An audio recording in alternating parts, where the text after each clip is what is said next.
Muito bem, vamos começar então discutindo alguns dos conceitos que a gente apresentou para vocês na aula anterior, certo?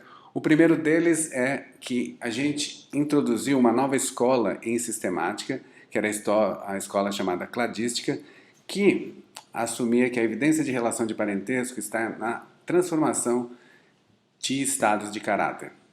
E a gente definiu duas coisas para vocês. A primeira delas era o que era um caráter, certo? Que é uma série de transformação, e essa série pode ser binária ou ela pode ser multi-estado, dependendo do número de estados de caracteres. E estados de caráter é o que nós definimos como as observações que nós obtemos de linhagens e que nós presumimos que tenham se transformado ao longo da história. Essa escola é caracterizada pelo uso do critério de parcimônia para a seleção de árvores filogenéticas, né? Dentro do critério de otimização que nós chamamos de distância patrística, ou seja, minimizar o número de transformações de estados de caráter entre os terminais. Tá? A gente discutiu o que era conteúdo informativo de caracteres, ou seja, aqueles caracteres que eram ditos como informativos eram aqueles caracteres que eram passíveis de discernir hipóteses diferenciais, ou seja, se eu tenho uma hipótese que explica com duas transformações e hipóteses que explicam com uma transformação de estados de caráter, eu, adotando o critério de parcimônia, eu selecionaria aquela que tem um número mínimo de transformação. E a gente apresentou algumas justificativas para o uso desse critério, da adoção desse critério. E a principal delas é que esse critério ele é compatível com a premissa básica de inferência filogenética, que é a descendência com modificação. Quando nós contrastamos as duas escolas que vocês viram até então, a fenética e a cladística, a gente viu que elas têm preceitos completamente diferentes, certo? Em fenética, a evidência de relação de parentesco ela está em similaridade global. A gente adota aquela topologia que minimiza a distância fenética entre os terminais e a representação gráfica dessas relações ela é dada por um fenograma, ao passo que, em cladística, a evidência está na transformação de estados de caráter. Nós adotamos como critério de otimalidade a menor distância patrística, um número mínimo de transformações de estados de caráter, adotando a parcimônia, e a representação gráfica é o que nós chamamos de cladograma. Muito bem. Bom, então, seguindo aquele fluxo que nós discutimos anteriormente sobre como as inferências filogenéticas funcionam, né, que ela é dividida em 3 etapas, a gente começa sempre com uma obtenção de dados, né? Depois a gente tem a codificação dos estados de caráter. Então, a codificação em fenética ela é feita por uma matriz de similaridade, ao passo que em cladística nós geramos uma matriz de transformação, ou seja, uma matriz que presume que para cada um desses caracteres aqui haja uma conexão de transformação de estados de caráter ao longo da evolução desse grupo. Bom, o critério de otimalidade em parcimônia, em cladística é a parcimônia, como a gente disse, que é um preceito que ele é científico, ele não é só exclusivo da inferência filogenética dentro do conceito cladístico, e é um conceito que foi criado na época medieval pelo William Occam, que deu assim o nome no qual a gente usa a navalha de Occam em referência ao uso de parcimônia. Então, a parcimônia simplesmente é minimização de premissas de hipóteses científicas, certo? Então, se eu tenho aqui 3 hipóteses filogenéticas, cada uma delas explicando de forma diferente como esses caracteres se transformaram, eu optaria por essa topologia aqui, que minimiza o número de transformações. Muito bem. Bom, como eu disse para vocês, nós temos 3 etapas. A primeira etapa é a obtenção de dados, a codificação e evidência, e depois eu avalio todos os possíveis cenários. E essas soluções que nós adotamos, elas respeitam algumas premissas, principalmente com relação à forma gráfica que nós adotamos. Então, por exemplo, nós temos aqui 5 terminais, certo? Então eu tenho 15 topologias possíveis e essas soluções são basicamente definidas pelo critério inicial que a gente adotou, que é assumir topologias que são dicotômicas ou gráficos que são dicotômicos, ou seja, que tenham simplesmente nós de grau 3 e nós de grau 1, que são os terminais. Muito bem. Só que existe uma diferença muito grande entre uma representação gráfica dessa forma, que é o que vocês viram até então, e uma representação gráfica dessa forma. Se vocês pensarem ou voltarem nas aulas anteriores, a diferença entre elas é que isso aqui é um grafo binário, não direcionado, ao passo que esse aqui é um gráfico que está direcionado. E esse direcionamento é feito simplesmente inserindo o que nós chamamos de raiz em um diagrama dicotômico, certo? Então, isso aqui é um diagrama não enraizado, esse aqui é um diagrama não enraizado. A forma chique de falar isso seria um grafo binário acíclico não direcionado, e esse aqui seria um gráfico binário acíclico direcionado. Então, o enraizamento nada mais é o ato de atribuir uma raiz a um diagrama dicotômico dessa natureza. Só que ele tem uma implicação muito grande para nós em biologia. Notem que a partir do momento que eu inseri uma raiz em um diagrama, eu inseri um vetor temporal relativo neste diagrama. Isso é de fundamental importância para nós, porque os diagramas não enraizados são destituídos de sentido biológico. Notem por quê? Porque esse vetor temporal, ele é totalmente compatível com a nossa ideia de que todas as entidades biológicas elas são históricas. Então, por isso, existe essa necessidade de nós enraizarmos um diagrama e começarmos a fazer qualquer outra inferência biológica a partir desse tipo de diagrama. Um diagrama que nós chamamos de diagrama enraizado. Então vamos ver quais são as consequências desse enraizamento. Notem o seguinte. A primeira delas é que eu tenho um vetor temporal relativo, certo? E isso faz com que um diagrama dessa natureza possua uma sequência hierárquica para cada um dos nós.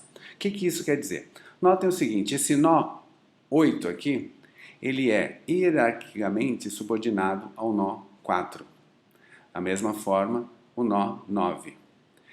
Esses grupo aqui, ele está subordinado a esse nó aqui, da mesma forma que esse nó aqui.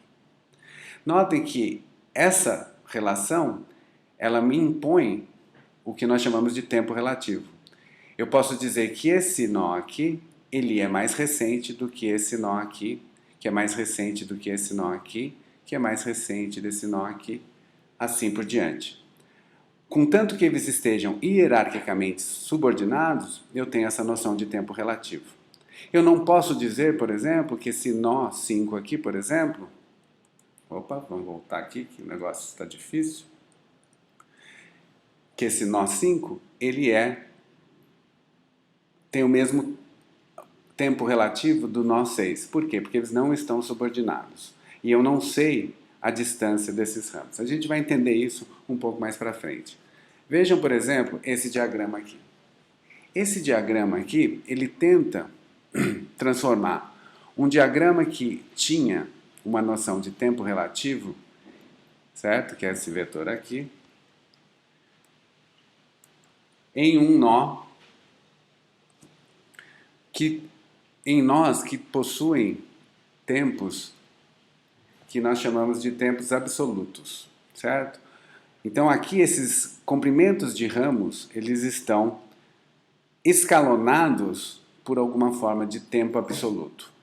Isso me permite, por exemplo, dizer que esse nó aqui, ele é mais recente do que esse nó aqui. Eita nós, que esse nó aqui, por exemplo, certo? Da mesma forma que esses dois nós aqui são mais recentes do que esse nó aqui.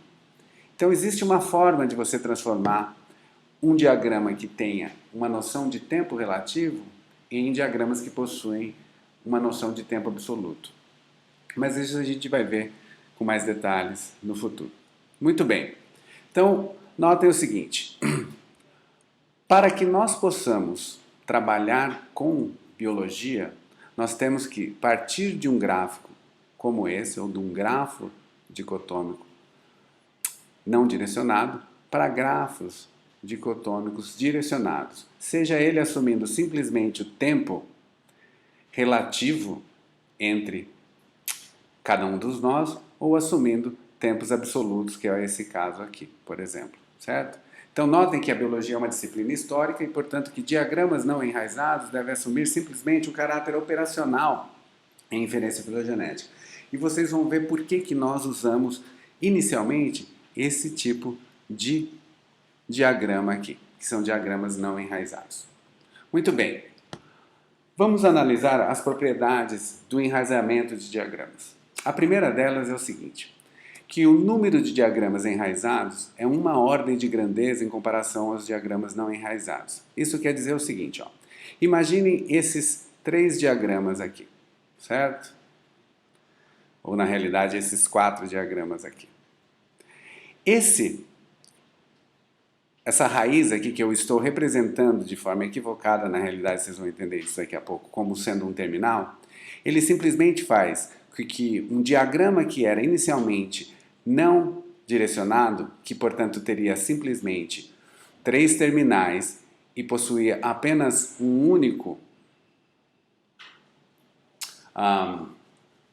diagrama possível, a partir do momento que eu enraizo esse diagrama, eu passo a ter, então, como se fosse 4 terminais e, portanto, eu tenho 3 diagramas enraizados possíveis para esse aqui. Então, notem o seguinte, que esses números aqui, ó, 3, para 3 terminais, eu tenho um diagrama enraizado, não enraizado, e tenho 3 diagramas enraizados. 3 diagramas enraizados é o mesmo que eu teria para 4 diagramas não enraizados, certo? Que a partir do momento que eu tenho 4 terminais, eu tenho 15 soluções possíveis enraizadas, que é igual a o número de diagramas possíveis quando eu tenho 5 terminais. Por isso que eu digo que uma das propriedades do enraizamento é que ela faz com que o número de soluções suba em uma ordem de grandeza dentro do processo de enumeração, que é o número de soluções possíveis determinadas pelo número de terminais. Interessante isso. Então notem que, a priori, eu posso trabalhar com diagramas não enraizados, ou seja, 3, e depois simplesmente decidir onde é que eu vou inserir uma raiz nesse diagrama. E aqui eu tenho 3 soluções possíveis, certo? Muito bem. A segunda propriedade de diagramas não enraizados é que a ordem relativa dos eventos de cladogênese, ela muda com relação ao enraizamento. Então notem, por exemplo, esse diagrama aqui. Esse diagrama é um diagrama não enraizado e eu vou enraizá-lo inicialmente em A. E ao fazer isso, eu tenho esse diagrama aqui com a raiz em A, certo? Notem agora que a ordem relativa dos eventos é a seguinte, ó. I está subordinado a H, J também está subordinado a H, esse nó H está subordinado a F e assim por diante. Se eu mudar o enraizamento desse diagrama, ou seja, eu enraizá-lo em I, por exemplo, notem que ao fazer esse enraizamento, o nó A, que antes subordinava a maioria desses nós aqui, ó, o nó A está agora colocado aqui, ó, que subordina simplesmente os terminais A e H e J. Então notem que, ao enraizar em diferentes pontos da topologia, eu mudo a ordem relativa dos eventos de cladogênese, que são os nós que eu tenho aqui. Tudo bem? A terceira propriedade é o seguinte, que a noção de grupos monofiléticos e de grupos irmãos, consequentemente, ela muda com o enraizamento. O que são grupos monofiléticos? Grupos monofiléticos são aqueles grupos que possuem um único ancestral exclusivo. Por exemplo, todo terminal, por definição, é um grupo monofilético. I é monofilético. O grupo I e E, que está subordinado a esse nó aqui, ele é monofilético, certo? O grupo F e G, que está subordinado a esse nó aqui, ele é monofilético e assim por diante. Então, toda vez que eu definir um nó, todos os terminais subordinados a esse nó formam um grupo monofilético. Notem que aqui, mais uma vez, eu enraizei esse diagrama em A, ao passo que aqui eu enraizei em I. Notem que o grupo BC, F e G, ele é monofilético aqui, ele é monofilético aqui. Mas notem o seguinte, o grupo IE, vamos voltar aqui, isso aqui é uma dificuldade. O grupo IE, que era monofilético aqui, que é esse grupo aqui, ele não é monofilético aqui. Por quê? O grupo IE é um grupo cujo ancestral está aqui, só que esse ancestral, ele é também ancestral desse grupo aqui, ó. Certo? Então, portanto, o grupo I e E não é um grupo monofilético. O que são grupos irmãos? Grupos irmãos são dois grupos, certo? São somente dois que compartilham o mesmo ancestral exclusivo. Então, notem o seguinte, que a diferença entre grupo irmão e grupo monofilético é que grupo irmão é uma propriedade individual, ao passo que um grupo monofilético é uma propriedade individual, ao passo que grupos irmãos é um conceito relativo. Por exemplo, o grupo B e C, ele é grupo irmão de F e G. Por quê? Porque eles possuem, são dois grupos, e somente dois, que possuem um ancestral comum exclusivo, certo? O grupo B, C, F e G, que é esse grupo aqui, por exemplo, ó, e o grupo I e E, que é esse grupo aqui, que era um grupo que eram grupos irmãos aqui, estou falando desses dois grupos que compartilham esses nós, são grupo 1 e grupo 2 que compartilham esse nó. Esses dois grupos aqui, primeiro que isso aqui não é um grupo, isso aqui é um grupo, certo? Esses dois aqui não são grupos irmãos. Então notem que a diferença entre grupo monofilético e grupo irmão é que grupos irmãos requer a definição de dois grupos monofiléticos que compartilhem um ancestral comum exclusivo. Então, aqui ó, A e J são grupos irmãos, D e K são grupos irmãos. Esses dois grupos, 1 e 2, são grupos irmãos porque compartilham o mesmo ancestral exclusivo. Esse grupo aqui, ó, é grupo irmão desse aqui, por compartilhar esse grupo. E esse grupo aqui, ó, ele é grupo irmão desse grupo aqui, porque eles compartilham esse nó aqui, certo? Então entendam bem que a diferença primeiro entre grupos monofiléticos e grupos irmãos. E se na propriedade 2, por exemplo, na propriedade 3 inicialmente, eu disse que a noção de grupos monofiléticos muda, obviamente que a de grupos irmãos também vai mudar com relação ao enraizamento.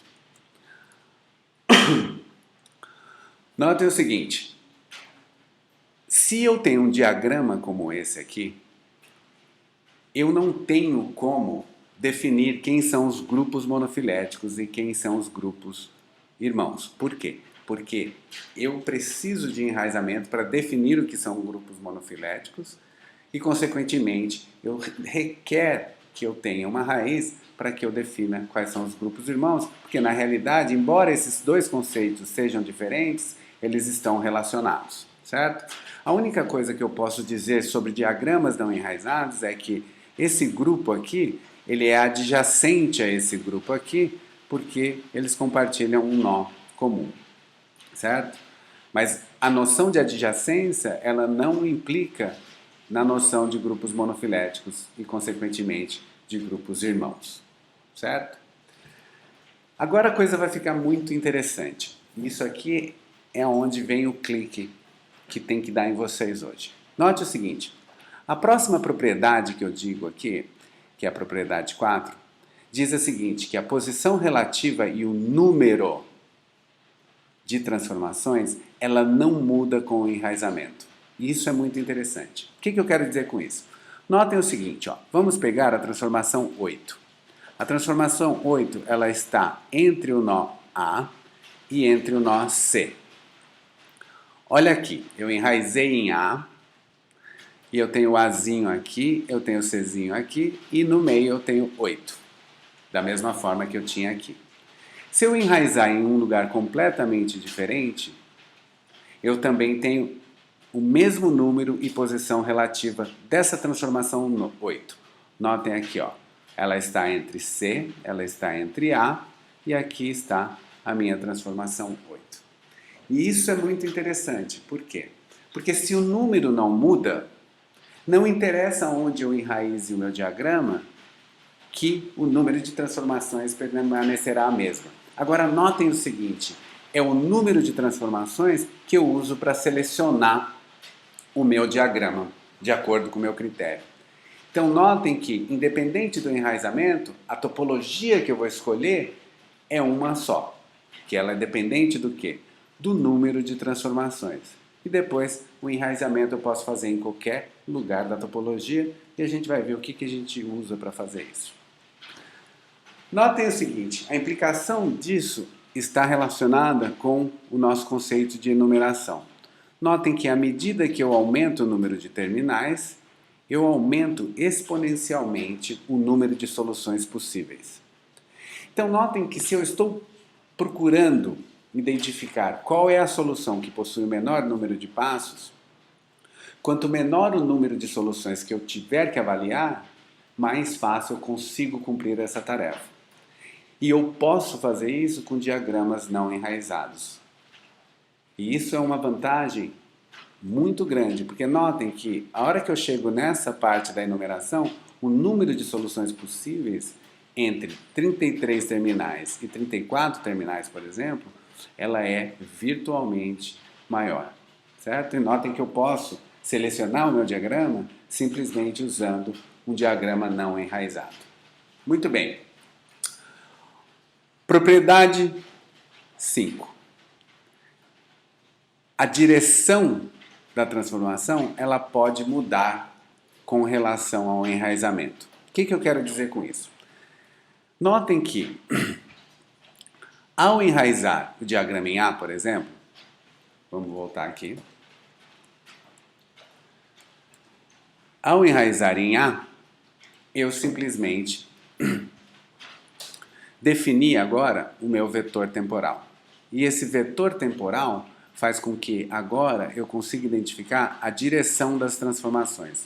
Ou seja, essa transformação aqui, que eu represento aqui, de acordo com esse vetor temporal, ela mudou de branco para azul. Ao passo que esta aqui, ó, ela mudou de cinza para branco. E ao passo que essa aqui mudou de branco para vermelho.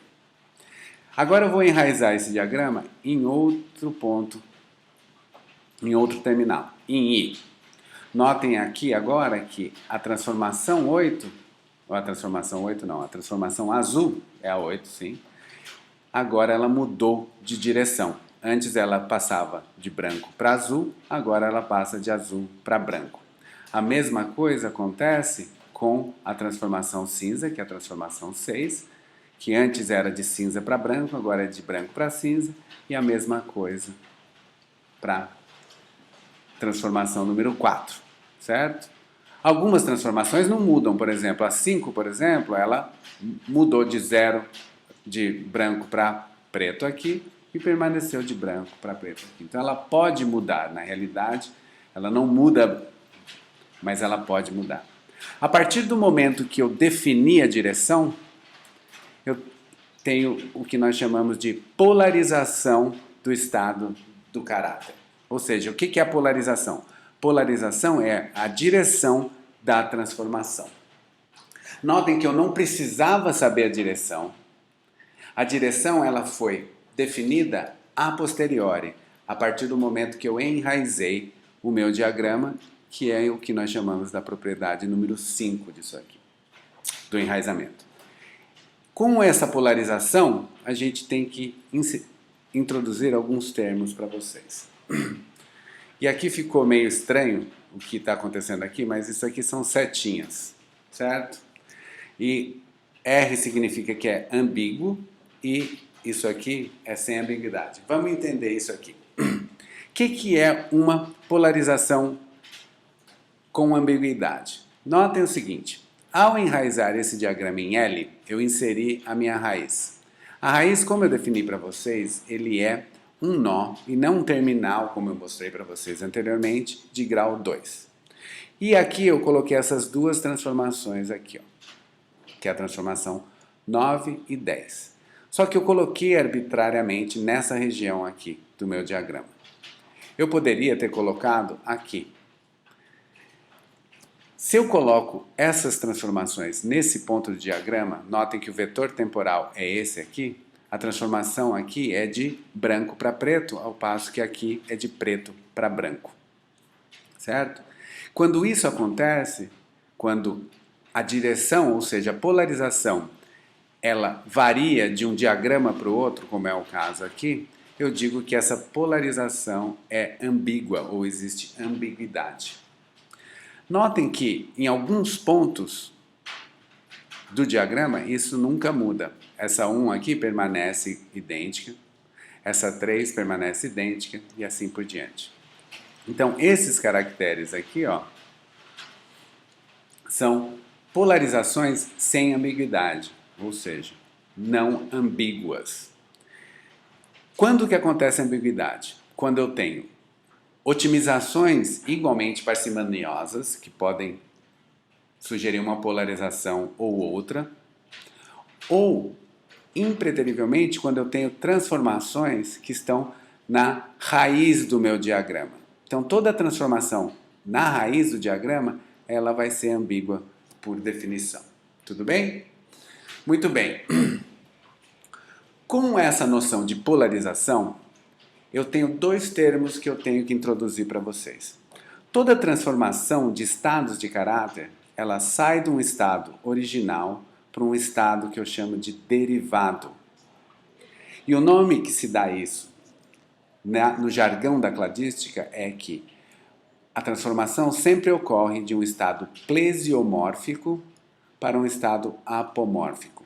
Então, esses termos aqui, ó, plesiomórfico e apomórfico, são termos que estão relacionados com estados de caráter. Então, um estado de caráter, ele é plesiomórfico ou ele é apomórfico.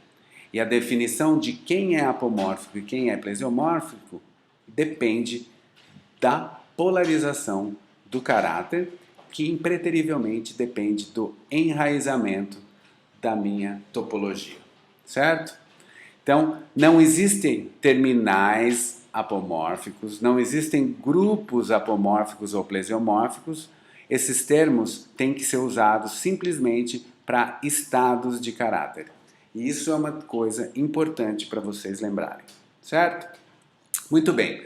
Notem aqui o que nós discutimos anteriormente com relação à fenética e à cladística, quando eu defini aquela noção de que, para a fenética, a observação de compartilhamento de estados de caráter sugere um grupo e outro grupo, e para a cladística é uma coisa ou outra, certo? Então, se eu tenho a observação que essas duas moscas possuem olho verde e essas três moscas possuem olho rosa, para um feneticista eu tenho dois grupos definidos porque eles compartilham essas duas similaridades. Lembre-se que em cladística eu falava que ou era um grupo ou era outro grupo. Por que isso? Volta para o que a gente já acabou de falar. Notem que a definição de grupo depende de enraizamento. Enraizamento polariza a transformação de estados de caráter.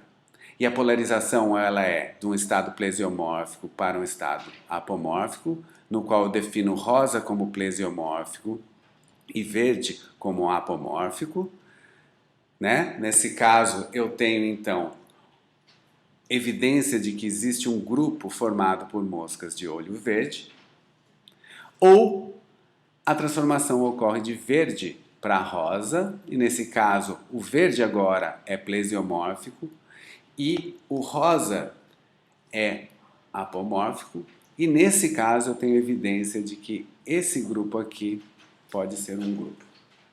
Tudo bem? Então, isso aí é para relacionar com aquela noção que pode ter sido ainda ficado confusa para alguns de vocês com relação à diferença entre cladistas e feneticistas com relação ao conteúdo informativo de estados de caráter.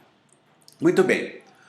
Notem o seguinte, a partir do momento que eu defino o estado de caráter plesiomórfico e o estado de caráter apomórfico e eu coloco as transformações aqui no meu diagrama, eu tenho dois ou outros termos associados com isso.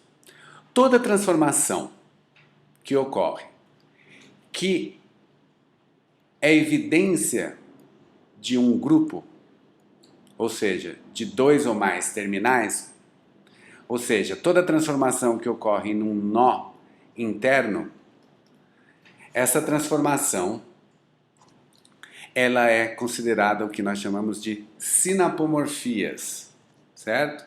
Sinapomorfias, portanto, são transformações que ocorrem em um ramo interno que sustentam um grupo, tá? Via de regra, um grupo monofilético. O que é uma autoapomorfia? É uma transformação que ocorre em um único terminal, como é o caso da transformação que ocorre em K. Então, notem que plesiomorfias e apomorfias são termos associados a estados de caráter e sinapomorfias e autoapomorfias são relacionados a transformações que ou servem de evidência para um grupo, como é o caso de uma sinapomorfia para esse grupo aqui, IECBFG, ou uma autoapomorfia, que é uma característica, uma transformação que ocorreu em um único terminal, certo? Existe um outro termo associado com a cladística, que é o conceito de sinapomorfias e simplesiomorfias. O que é simplesiomorfias? Simplesiomorfias é o compartilhamento de estados plesiomórficos. Notem que ao ocorrer uma transformação aqui, todo mundo para cá está em vermelho, todo mundo para cá está em azul, certo? Esses dois grupos aqui, ó, o L e o H, eles compartilham uma característica. Que característica que eles compartilham? O azul dessa série de transformação. O compartilhamento desta característica é o compartilhamento de uma simplesiomorfia, ou seja, são plesiomorfias ou estados plesiomórficos compartilhados, ao passo que esse grupo aqui, ó, compartilha uma apomorfia. Portanto, existe uma sinapomorfia, que é o vermelho, para esse grupo aqui. Notem que a coisa pode complicar um pouco. Vamos pensar aqui, ó. Quais seriam os termos que a gente aplicaria para esses caracteres? Vamos lá. O caráter 1, né? O que ele é? Ele é uma autoapomorfia para H, certo? Muito bem. O que é o caráter 2? O caráter 2 é uma sinapomorfia. É uma sinapomorfia para o grupo AJ, D e K. E o caráter 3? O que ele é? Ele é uma sinapomorfia. Ele é uma sinapomorfia para K. Ele é uma sinapomorfia para K e D. Ele é uma sinapomorfia para FJ. Mas notem o seguinte. Vocês concordam comigo que para o caráter 3, esses dois grupos compartilham o verde? Então, eles compartilham uma semelhança, que é esse verde aqui, compartilham uma semelhança que não é definida historicamente como um único evento, ou seja, é uma semelhança em decorrente de eventos independentes. E isso tem um nome que a gente já discutiu. Quero ver, veja se você lembra esse nome. Mas vamos pensar aqui também para esse caráter aqui. Ó. Esse caráter 4, ele é uma sinapomorfia para o grupo I, E, C, B, F e G, para todo mundo aqui. Mas notem que B não possui. B possui o estado plesiomórfico do caráter 4, que é o branquinho aqui. Ó. Por quê? Porque houve uma reversão de estados de caráter em B. Só que esse branco de B não é o mesmo branco que é compartilhado para todo mundo aqui. Da mesma forma, eu tenho uma similaridade que é um caráter simplesiomórfico, que é o 4 branco para L, H, A, J, D e K, e o branco para B são similaridades que não têm relação histórica, e isso tem nome. E a gente vai falar sobre isso já já. Mas notem que, mesmo que eu tenha um terminal que tenha sofrido uma reversão no estado de caráter, isso aqui também continua sendo uma sinapomorfia para todo esse grupo aqui como um todo, porque essa sinapomorfia ocorreu nesse nó aqui, que é o nó comum a todo mundo aqui. Muito bem. Então, se vocês não descobriram ainda, o caráter 3 gera o que nós chamamos de homoplasia, certo? Da mesma forma que o caráter 4 gera uma homoplasia entre... Nossa, tá difícil aqui hoje. Entre o terminal P, certo? E esse grupo aqui como um todo. Muito bem?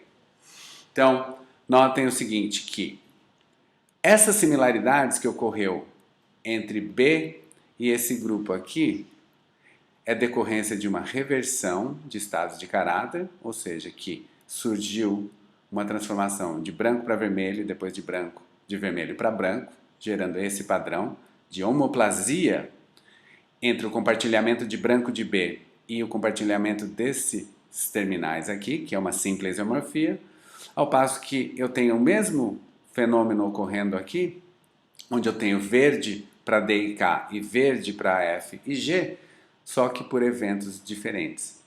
E aqui eu tenho dois termos associados com isso. Quando eu tenho uma transformação que ocorreu dessa forma aqui, eu chamo de reversão de estados de caráter, e quando eu tenho duas transformações independentes, eu tenho convergência, e ambas geram o que nós chamamos de homoplasia.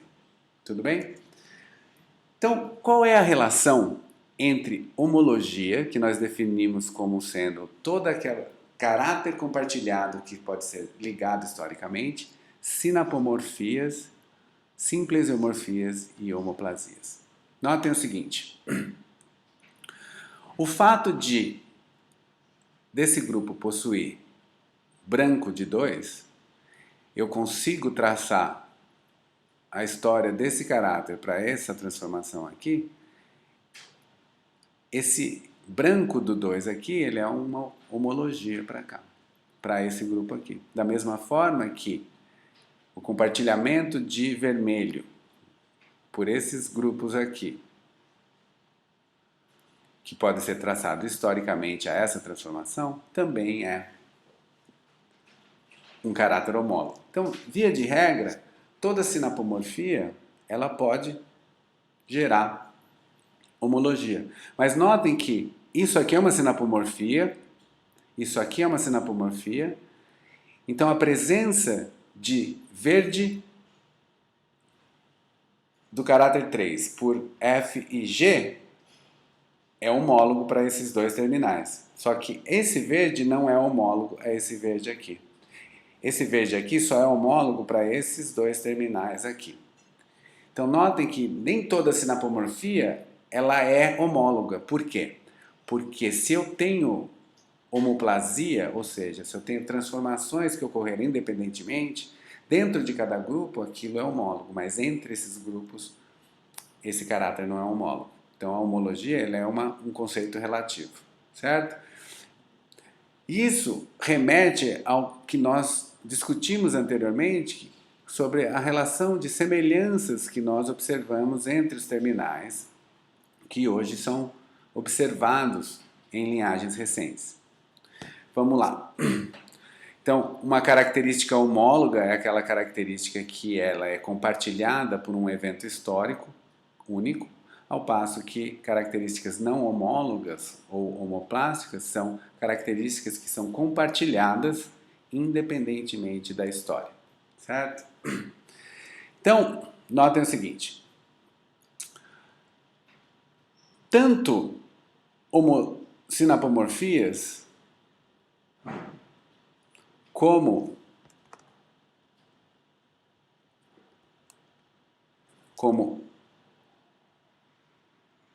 simples homorfias, elas geram homologia, certo? Então, homologia refere-se à relação entre partes que resultam do mesmo evento de transformação, ao passo que sinapomorfia refere-se ao compartilhamento de estados de caráter derivados, ou apomorfias. Independente desse compartilhamento, ser resultado do mesmo evento de transformação.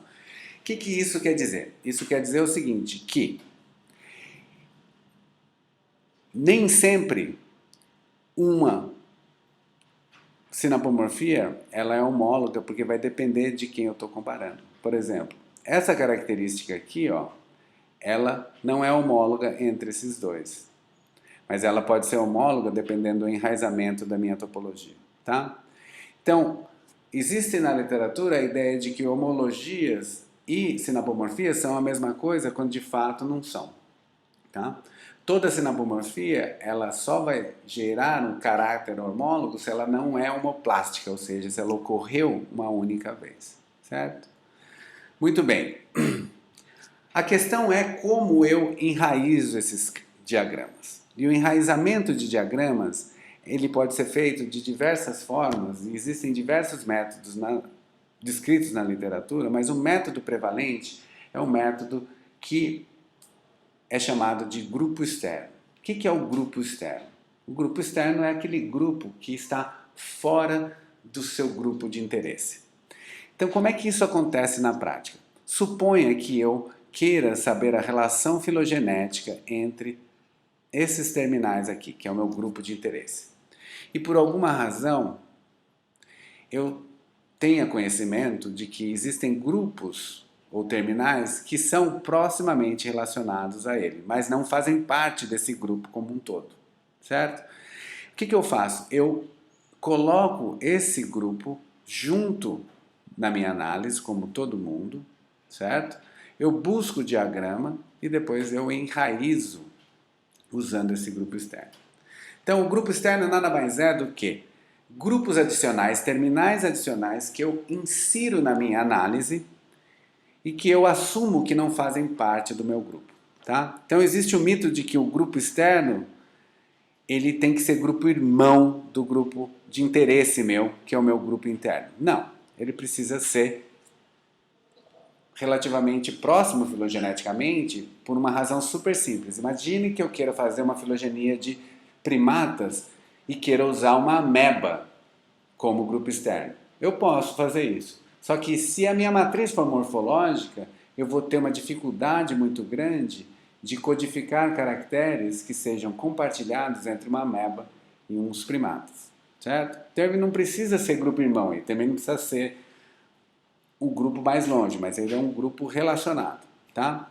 Os grupos externos também não precisam ser monofiléticos. A única premissa que você está assumindo é que o seu grupo interno é monofilético, certo? Então, simplesmente você usa o conhecimento prévio para definir quem que você vai inserir como grupo externo na sua análise. Você define, obviamente, um grupo externo de interesse que você está querendo estudar.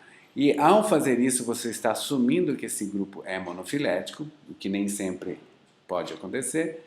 Você encontra o diagrama mais parcimonioso e depois você enraiza no seu grupo externo, que é esse grupo externo aqui. Muito bem? Muito bem. O único problema que você pode ter é que, ao definir o seu grupo externo, que é L e J, e buscar a topologia mais parcimoniosa, você chega a um resultado semelhante como esse. Notem o seguinte, que J e L não são grupos adjacentes. E quando eles não são adjacentes, eu terei uma dificuldade, será impossível na realidade, eu enraizar o meu diagrama fazendo com que o meu grupo interno seja monofilético. Olha o que acontece aqui. Então, L está aqui e o J está aqui. Esses eram meus grupos externos. Externo 1, externo 2. A hora que eu tentei enraizar usando esses dois eu não consegui, eu peguei arbitrariamente um e olha o que aconteceu. J pulou para dentro do meu grupo interno. Se isso acontece, isso significa que a sua premissa inicial de que seu grupo interno era monofilético, ela falhou. E daí você tem que reavaliar o conjunto de terminais que você quer inserir na sua análise. Certo? Então, você define a priori quem é o seu grupo externo e depois você espera que você consiga enraizar sem que esse problema aconteça aqui. Porque se isso acontecer, é sinal que você violou a premissa inicial do método do uso do grupo externo para enraizamento de diagramas. Certo? Isso aqui está meio fora do desformatou aqui, mas o que eu quero dizer para vocês aqui é que o mesmo exercício que vocês fizeram anteriormente relacionados à otimização de caráter, você pode fazer ela intuitivamente com diagramas não enraizados, que foi o que vocês fizeram nesse exercício aqui já, esse exercício foi dado em aula, né? Onde eu selecionei essa otimização aqui, porque aqui eu tenho duas transformações, ao passo que aqui eu tenho 3 transformações, então isso aqui é mais parcimonioso. Mas eu posso fazer, da mesma forma que eu otimizo isso aqui num diagrama não enraizado, eu posso otimizar isso aqui em diagramas enraizados, e vocês vão ver que tem um método super simples para isso. Notem que isso aqui é um caso um pouco mais complexo de distribuição de estados de caráter. Certo? Eu tenho um aqui, um aqui, um aqui, um aqui, um aqui, e todo mundo tem 0. Como é que eu otimizo esse caráter? Ou seja, como é que eu coloco as transformações de estados de caráter? Eu vou dar um tempinho para vocês pensarem e depois eu vou fazer isso para vocês. Conseguiram? Olha cá, super simples. De 0 para 1 aqui, de 0 para 1 aqui, de 0 para 1 aqui, de 0 para 1 aqui. Opa! Isso eu fiz intuitivamente, porque eu também estou fazendo isso faz um tempinho. Mas existe um método que vocês podem usar para fazer isso e nunca falhar, que é um método de otimização de diagramas enraizados que eu vou ensinar para vocês e vocês vão tentar durante os exercícios. Muito bem. Notem o seguinte. Esse aqui é o nó de grau 2, e a primeira etapa que você vai fazer no processo de otimização, ela é o processo que nós chamamos de descendente, a etapa descendente, que é o down pass, seguindo as seguintes regras. Se eu tenho 1 e 1, ou 0 e 0, ou 0 e 1, ou 0 e 1, eu atribuo 1 ou 0, ou 0 e 1. O que isso quer dizer? Se eu venho daqui para cá, e eu tenho 1 e 1, aqui é 1. Se eu tenho 0 e 0, aqui é 0. Se eu tenho 0 e 1, aqui é 0 e 1. É essa regrinha aqui. Então vamos lá, vamos ver como é que funciona. Olha aqui, ó. Nesse caso, 0 e 1. Nesse caso, 0 e 1. Nesse caso, 1. nesse caso 0, nesse caso 0. Agora notem que eu atribuí aqui, e agora eu vou ter que definir quais são esses nós aqui. Se eu tenho 0 e 1 e 0 e 1 aqui, eu mantenho 0 e 1. Se eu tenho 0 e 1 aqui e 0 e 1 aqui, eu mantenho 0, que é o que vai acontecer aqui, ó. Então 0 e 1, 0 e 1, 0 e 1, 0 e 0 e 1, 1. O que vai ser aqui? Imaginem você, 1 e 0, 0 e 1, 0 e 1, 0 e 1, 0 e 1, aqui ó, 0 e 1, 0 e 1, 0 e 1. Vamos ver o que acontece? 0 e 1, estou descendo, 0 e 1, seguindo essa mesma regra até eu chegar aqui, ó. Como é que eu cheguei aqui, ó? 0 e 1, 1, 0, 0, e eu paro nesse nó aqui. Parei aqui. A segunda etapa minha é a etapa ascendente. E o objetivo da etapa ascendente é corrigir essas ambiguidades aqui, ó, seguindo algumas regras. Tá? Essa regra é a seguinte. Opa, tá difícil. Se eu venho de 1 e encontro 1, ou de 0 e encontro 0, eu atribuo 1 ou 0. Se eu venho de 0 e encontro 1, eu uso o que está no nó superior, e vocês vão entender por quê. Se eu venho de 1 para 0 e 1, ou de 0 para 0 e 1, eu atribuo o que está no nó inferior. Então, notem o seguinte, eu venho de 0, encontrei 0. Eu atribuo 0. Se eu subir agora, opa, para cá, eu saí de 0, cheguei em 0 e 1, eu atribuo o que está no nó inferior, 0. Agora, de 0 para 0 e 1, 0. De 0 para 0, 0. De 0 para 0 e 1, 0. E assim por diante. Eu fui subindo e agora, ó, eu saí de 0, encontrei 1, eu assumi uma transformação porque eu peguei o que estava no nó superior ou no terminal. Então, notem que ao fazer esse passo descendente, eu defino as transformações e eu corrijo todas as ambiguidades que eu tenho. Esse processo de enraizamento, notem o seguinte, ele funciona para qualquer diagrama com qualquer distribuição de estados de caráter.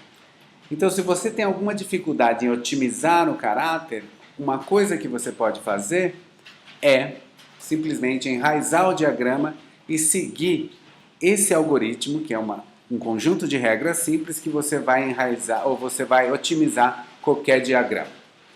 Esses eram os conceitos fundamentais dessa aula. Notem que essa aula tenta encaixar tudo aquilo que a gente viu anteriormente. Tá? Nós vimos o que era o enraizamento e quais eram as propriedades operacionais e biológicas do enraizamento. A partir desse enraizamento, a gente redefiniu o que eram grupos monofiléticos e definiu o que eram grupos irmãos. E apresentamos qual era a forma de enraizamento, né? O método que você usa, que são os grupos internos, externos, certo? E os termos associados com esse enraizamento, ou seja, a definição do que são estados apomórficos, o que são estados aplomórficos, o que são sinapomorfias, que são apomorfias compartilhadas, o que são simpleseomorfias, que são simpleseomorfias compartilhadas, e o que são autoapomorfias, que são transformações ou apomorfias somente em um terminal. Essa aula é super importante para vocês porque ela tenta encaixar toda aquela noção que vocês foram apresentados até então dentro do jargão da cladística. Então, eu peço atenção a vocês de reverem alguns conceitos. Existem outros vídeos associados com essa disciplina ou com esses conceitos no site da disciplina que vale a pena vocês darem uma olhada. Eu espero que isso tenha ajudado vocês.